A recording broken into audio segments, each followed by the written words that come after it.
Later on in our show, you will hear the voice of Charles Guiteau. These thoughts are from his own writings, which he left behind before his execution on June the 30th, 1882. In June of 1881, the nation's eyes were turned towards the executive mansion, and their prayers went forth for the stricken Garfield struggling to survive. But they were not praying for me. I was healthy. But for my dear wife Crete, who had come down with malaria, although 1 month later the prayers would be for me. I was constantly by Crete's side in her moments of distress. I was constantly by James in his moment of distress. We loved and relied upon one another, but it had not always been that way. I was born on November 19, 1831, the youngest of 5 children, born to my mother and father, Eliza and April. My father died when I was only 18 months old, and my blessed mother, who molded me at almost every turning point of my life, struggled to support us in our log cabin, located southeast of Cleveland, and to keep our farm operating. I was a big boy with a mighty temper, and having been deprived of a father, carried a chip on my shoulder and got into many fights. I also was a great reader, especially of sea adventures. So at the age of 16, I headed for the Great Lakes, hoping to find work on a ship. But I could only obtain a job on a canal boat. After contracting malaria, I came home to recuperate. While there, my mother convinced me to continue my schooling, first at Yale Seminary, where Crete and I were classmates, and then at the Western Reserve Eclectic Institute in Hiram, Ohio. A school, by the way, that Crete's father had helped found with other members of the Disciples of Christ, to which faith both Crete and I belonged. To help pay for my expenses, I was a janitor at the Institute. I was born in Hiram in April of 1832, and from an early age suffered from a weakness of the lungs that made me quite ill during the winter. James was less than a year older than I, but very developed physically and extremely intelligent. He was not only a student at the Eclectic Institute, but also a teacher of Latin, Greek, grammar, and mathematics, and I was a student in one of his classes. At the time, he was romantically involved with another classmate, Mary Hubble. In fact, he was engaged. Now, I was not engaged. Everyone else thought so, as did Mary. I was 21 years old and I felt trapped. I wrote to a friend, "Shall the inconsiderate words and actions and affections of thoughtless youth fasten their sad consequences to me for the rest of my life, or is it right to shake them off? Should I repudiate the tenets of my Christian upbringing and be branded a rake, or bury myself in a living grave of marriage?" I sought guidance from Amelia Booth, an older teacher at the college, to whom I had grown very close emotionally, and who probably had affection for me. In February of 1853, I very gently let Mary know that marriage to me would be an injustice to her. I was very fond of Mary, and fully disapproved of the way you treated her. Then in November, I went on a trip to Niagara Falls. Oh, the beauty of it was so breathtaking, I wanted to share it with someone whom I admired greatly. Lucretia, my sister, please pardon the liberty I take in pointing my pen towards you this evening. I answered James's letter, and thus began a very strange romance indeed. Jamesy, he was such a passionate man. I was not able to express my feelings. Maybe it was my upbringing. Mother rarely kissed me, and I never recall being kissed by my father. But I felt such stirrings in my soul my body could not express. Her chaste embraces aroused in me no delirium of passion. And she had these foolish notions about women's equality. They were not foolish. In an essay I wrote entitled Women's Station, I raised the question, is it reasonable that the same number of stitches, equally good, should be worth less because made by a woman's weaker hand? Men and women should be equally paid. A female student also has a right to voice her opinion. And so at our commencement exercises, I delivered an oration. At the graduation, there were more rumors of James's fickleness. The next 5 years of one of on-again, off-again love. I went east to attend Williams College in Massachusetts. You know, it was so strange. When I received Crete's letters, great emotion would well up in my soul. Yet when we met, there would be a chill in the air. Dear diary, with a warm, large heart, overflowing with love, at times he overwhelmed with affection. And then he turns within himself and I'm neglected. In the summer of 1855, our relationship came to a crossroads. I came back to Hiram and we met.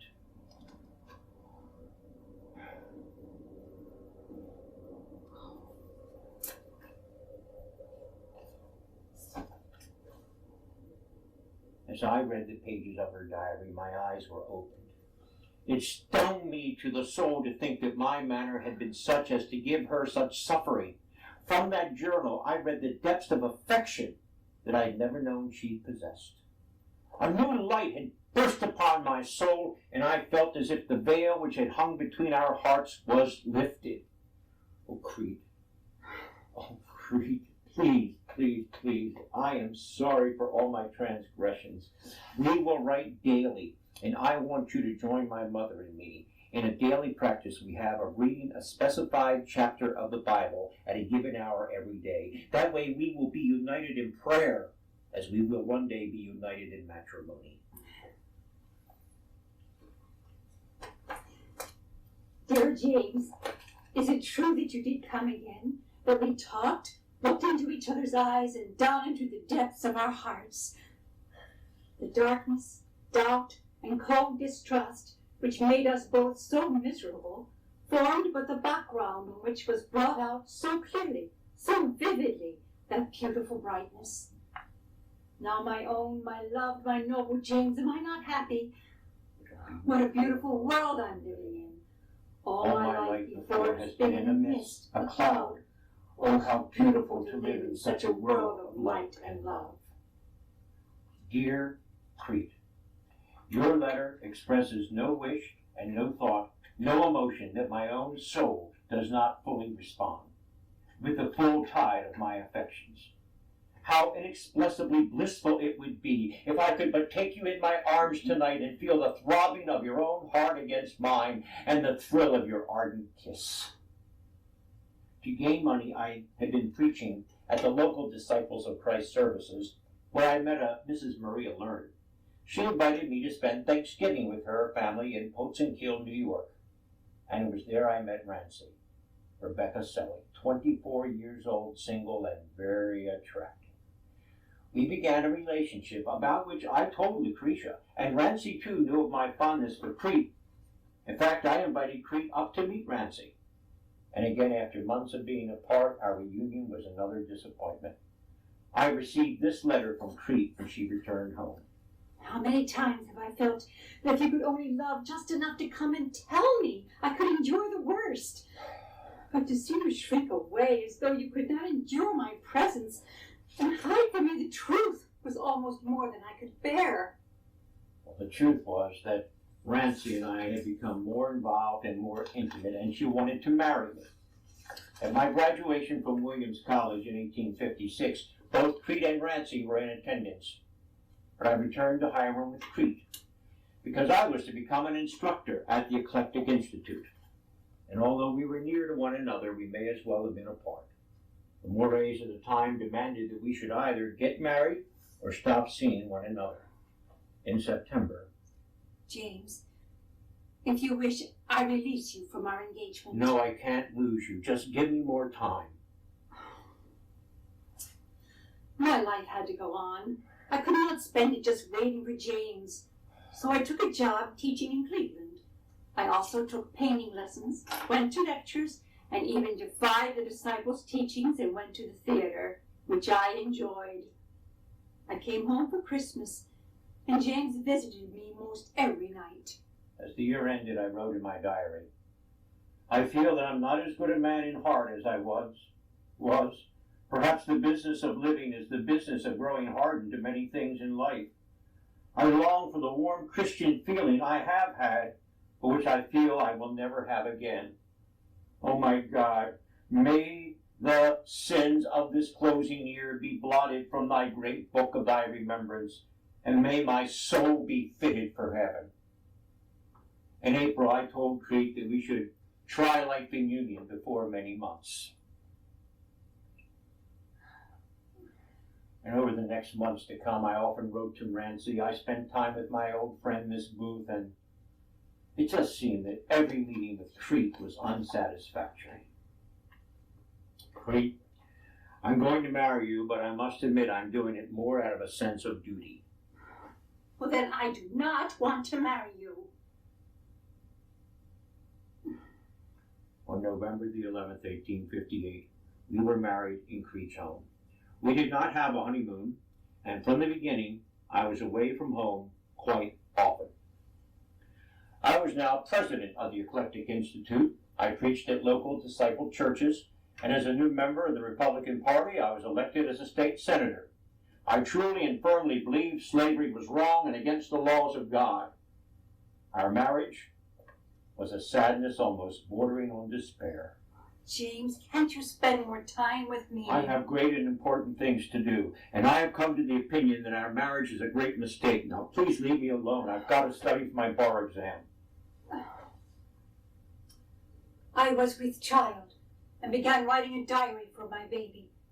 In it, I wrote a letter in which I told my unborn child of the anguish that life must bring. When our little girl, Eliza Arabella, was born, James's attitude seemed to brighten. I nicknamed my daughter Trot after Aunt Betty Trotwood of the Charles Dickens novel David Copperfield. My husband and I began to grow closer, and I thought maybe we could be a real family after all. But then the war between the states began. In August of 1861, I began serving in the Union Army. I led my troops to victory against superior odds in the Battle of Middle Creek, Kentucky, and was raised to Brigadier General at the age of 31, the youngest general in the Union Army. There were skirmishes in eastern Kentucky, then the Battle of Shiloh in Tennessee, during which I contracted camp fever. My husband returned home looking terribly ill, so I nursed him back to health. There came another tragedy, the death of my father. James delayed returning to the front, and he, our 2-year-old daughter Trot, and I spent time together at Howland Springs. It was like a honeymoon, and somehow or other I gave myself in love to James like I'd never done before. And I fell in love with Crete for truly the first time in 4 years of marriage. I was nominated for Congress and went to Washington to await my next command. And the rumors. James's name was linked to the beautiful Kate Chase, daughter of the Secretary of the Treasury. I was simply escorting her about town. There was a visit to see Rancy. Simply dropping in on an old friend while I was in the neighborhood. And the stunning widow, Lucia Calhoun of New York City. Dear James, I should not blame my own heart if it lost all faith in you. I hope it may not. I shall not be telling you I love you when there is evidently no more desire on your part for it. My dearest Crete, remember the new life we discovered at Howland Springs. I am sorry for being burned by the fire of lawless passion, and I beg for your forgiveness. Can't we at least have a truce of sadness? I returned to battle, and it was due to my heroics during the Battle of Chickamauga in September of 1863, I was promoted to Major General. However, the previous fall I had been elected to Congress and requested by President Lincoln himself to take my seat in Congress rather than stay in the field of battle. He told me, "There are plenty of major generals, but able statesmen like Angel's visits were few and far between." I resigned from the Army and returned home for a visit before leaving to go to Washington to take my congressional seat. And in October of 1863, Crete gave birth to a son who we named Harry, who joined his 3-year-old sister Trot in the family circle.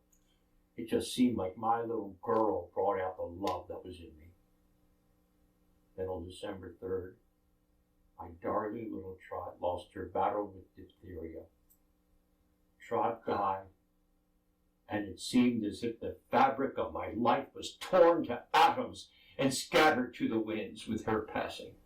I too felt deep grief, but I had to give my attentions to our newborn son.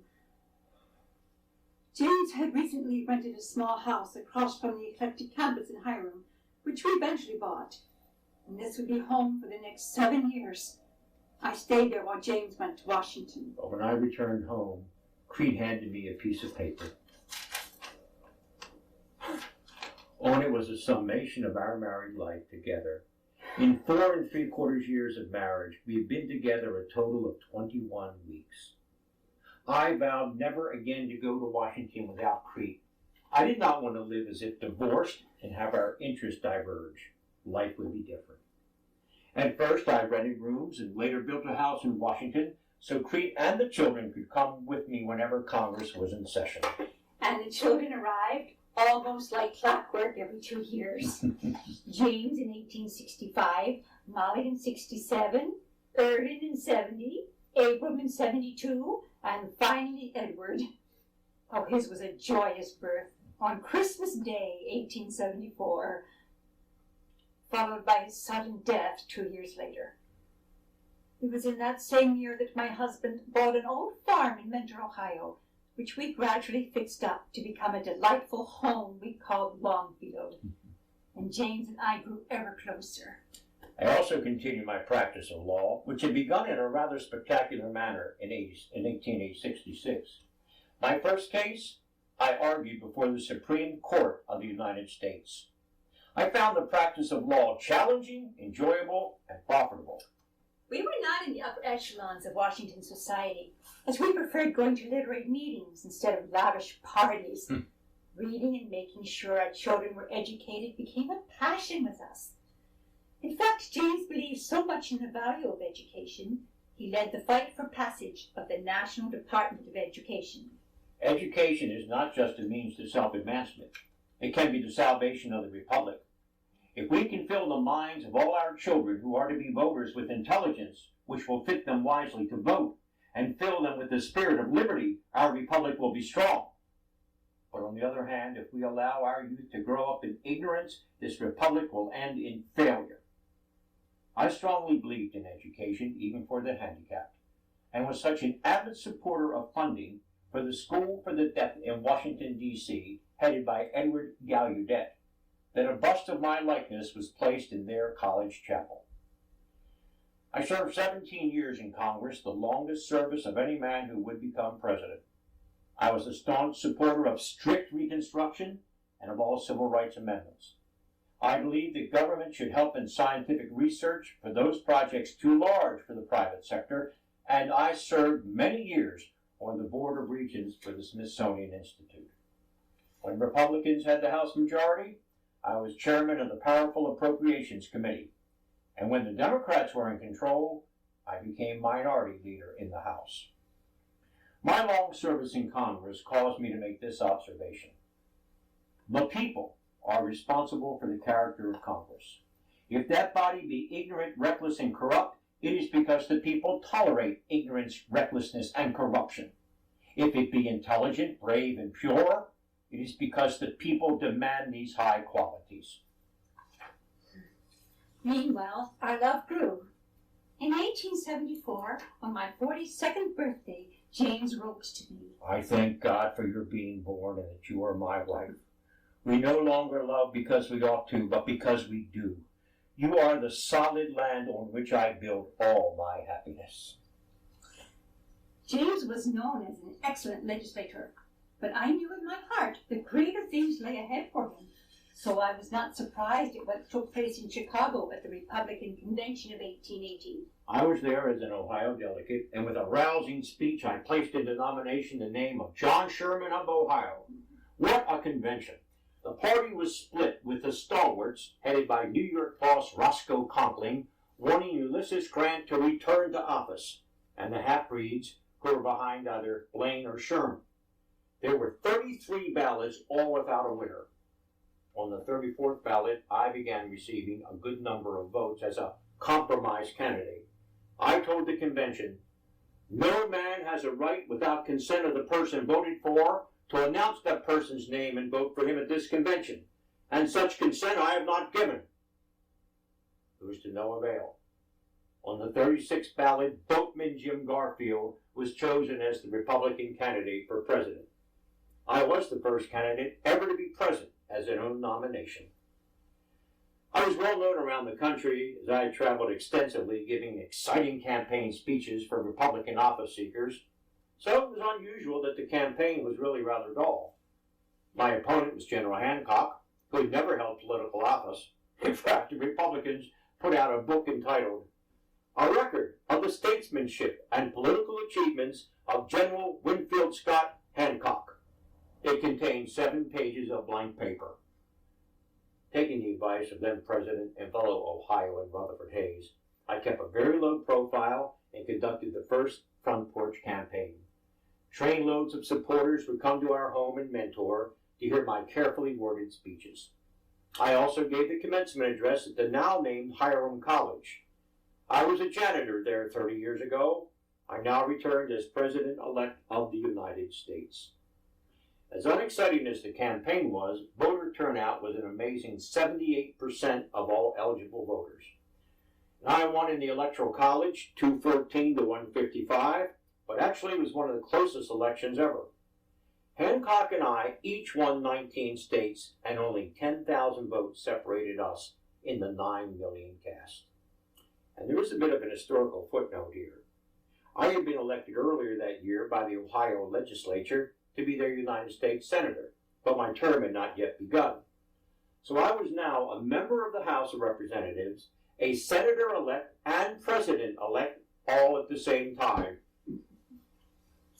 On March 4th, 1881, when James's 80-year-old mother, Eliza, attended his inauguration, she became the first mother to witness her son swearing in. And after taking the oath, James gently kissed his mother. In his address, he highlighted 2 areas that were dear to his heart: civil rights for the Negroes and the importance of universal education. The elevation of the Negro race from slavery to the full rights of citizenship is the most important political change since the adoption of the Constitution. The emancipated race has already made remarkable progress. They are rapidly laying the material foundations of self-support. But it is alleged that in many communities, Negro citizens are practically denied the freedom of the ballot. There can be no permanent disenfranchised peasantry in the United States. Freedom can never yield its fullness of blessings so long as the law or its administration places the smallest obstacle in the pathway of any citizen. But the danger which arises from ignorance in the voter cannot be denied. And for North and South, there's but one remedy: universal education. It's the high privilege and sacred duty of those now living to educate their successors and fit them by intelligence and virtue for the future that awaits them. Sunday, March 6th, I arrived in Washington, and I was among many that saw the President that week. I was looking forward to being First Lady and had already assembled a long list of authors, sculptors, and artists whom I planned to invite to the Executive Mansion for events. I spoke fluent German and French, which one paper praised would allow me to talk to foreign diplomats in the court language of Europe. I resisted attempts from temperance leaders wishing me to keep the Hayes ban on alcohol, for I saw nothing wrong with drinking wine at dinner. I also restricted the hours that women could call on me, having more important matters to take care of. First being the restoration of the Executive Mansion to its once former glory. Some were calling for a new mansion, but there was too much history in that house for it to be simply torn down and thrown away. I spent many days in the Congressional Library doing research, traveled to New York to meet with decorators, and began lobbying senators and congressmen for their support. Seeing how I was extremely interested in politics, my husband often talked things over with me, especially in regards to office appointments. In fact, there were even ladies smart enough to send letters of request to me for appointments to office for their husbands. Even at my receptions, there was talk of appointments. April 26th, I attended Mrs. Garfield's reception. I found her to be quite chatty and companionable. I introduced myself as one of the men who helped elect her husband. It would be the matter of patronage that brought about the first crisis in James' presidency, one he handled perfectly. At the convention which nominated me, Chester Arthur was chosen as vice president to satisfy the stalwarts, the Grant faction of the Republican Party led by Conklin. I also gave my word I would consult with Conklin on federal appointments affecting New York State, which he represented in the Senate. In March, I submitted a list of such appointments, with many of Conklin's men getting positions. But this terribly upset my good friend James Blaine, who represented the other side of the party. Well, to placate Blaine, I nominated to the richest plum, collector of customs for New York City, one of Blaine's men. Well, Conklin and his fellow New York Senator Thomas Platt were irate. They asked for senatorial courtesy, requiring me to withdraw the nomination. The new list was sent in, and the two New York factions stood looking into each other's eyes, astonished and enraged, but feeling themselves entirely fettered and outwitted. Patronage, federal appointments. From the first day in office, I was besieged by men seeking appointments. They were disciplined office hunters who drew papers on me as highwaymen drew pistols. Many were totally unqualified for the jobs they were seeking. You know, these people would take my very brain, flesh, and blood if they could. They're wholly without mercy. There was this one man, I believe his name was Charles Couture, who kept insisting we appoint him as consul to Vienna or Paris. Although I never saw him myself, my assistant had to eventually leave orders with ushers that he be quietly kept away. I understand he began bothering James Blaine over at the office of Secretary of State. Met with Blaine again. He told me there was no prospect whatever for me and to never mention the matter again. This business with the New York appointments, though, was a different matter. This was a challenge to the office of the presidency. I mean, was I the head of the executive government or just the registering clerk for the Senate? Well, James handled the situation magnificently, and finally both New York senators, Conklin and Platt, resigned their seats on May 16th, and the president's nominations were approved. The resignation of Conklin and Platt was on my mind, and I was greatly depressed in spirit. It was then that the impression crossed my mind that if the president were out of the way, all would be well. Conklin and Platt attempted to regain their seats, but by the end of June it was apparent they would fail. I now knew that it was God's will that the president be removed, and that I was his chosen instrument for the removal. In early May, right at the height of the patronage flight, I became deathly ill with malaria. My renovation project would have to be put on hold. For many days, my temperature ranged between 102 and 104 degrees. James was constantly at my side. My anxiety for her dominates all my thoughts and makes me feel I'm fit for nothing. All my thoughts center in her, in comparison with whom all else fades into insignificance. June the 6th, barked the gun, a 44 caliber 5-shooter. Sunday, June 12th, I went to services at the Disciples Church on Vermont Avenue to pray for Crete's recovery. June 12th, glanced in at the president in church to see if this might be a good spot to remove him in the future. I could not think of a more sacred place for removing him than when he was at his devotions. Family. The doctors thought the sea air might help in my recovery, so it was decided I should go to our vacation home in Long Branch, New Jersey. James escorted me to the station to board a special train just for that purpose. June 18th, went to the train station to remove the president, but Mrs. Garfield looked so thin and she clung so tenderly to the president's arm that I did not have the heart to fire upon him. The morning of July 2nd, 1881 was glorious. I put on one of my best spring suits and after eating breakfast left for the train station. Blaine was with me along with several other men and my two sons, Hal, 18 and June, 16. I had been president now for 4 months. We were leaving to go to my alma mater, Williams College, where I was to give a speech, and I wanted the boys with me. But first, we were heading up to Long Branch to pick up their mother, who was feeling much better. I entered the ladies' waiting room at 9:20 a.m. This is not murder, it is political necessity. Blaine and I entered the depot arm in arm. Suddenly, there were 2 shots. I am a stalwart, and Arthur is now president. As I slumped to the floor, I glanced up and I could see my two boys. Jim was crying while the older Hal was bearing up and trying to help. I rushed back to Washington to be with James. The doctors probed the wound with their fingers but could not find the bullet. In doing so, they enlarged the wound and in all probability infected it. My spirits would rally, then fall back again and again. Crete, when I'm gone, make sure that No, you're not going to talk about death. You're not going to die because I am going to take care of you. All summer, I stayed at my husband's side when I was not preparing his food. I let the press know that anything printed about him had to be sent to me first. In September, it was thought that a move to the Jersey coast might help the recovery. Special rail lines were laid right up to the cottage at Elberon near Long Branch.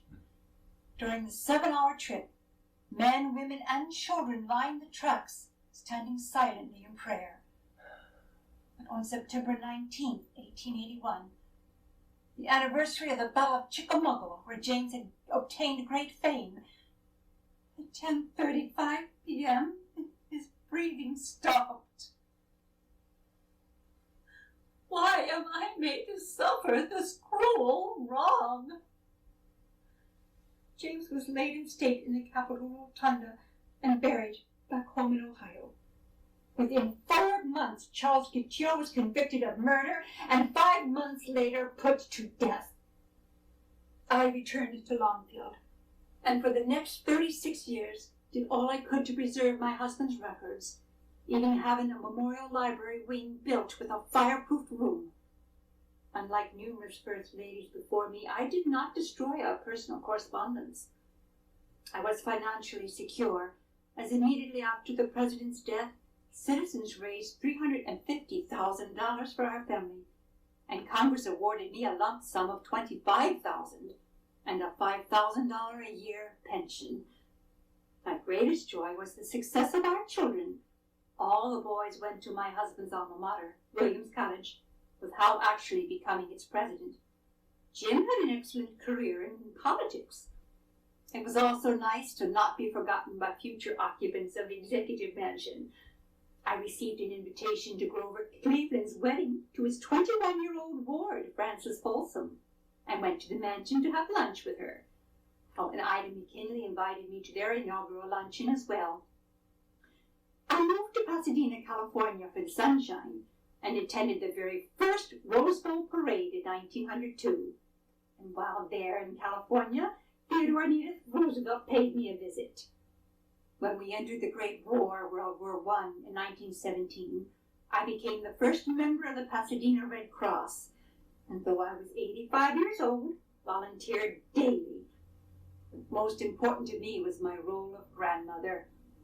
When I finally joined my husband in the hereafter, on March 14, 1918, my granddaughter Polly wrote a tribute to me she entitled, "The Passing of a Beautiful Life." Something great and beautiful had passed out of our lives.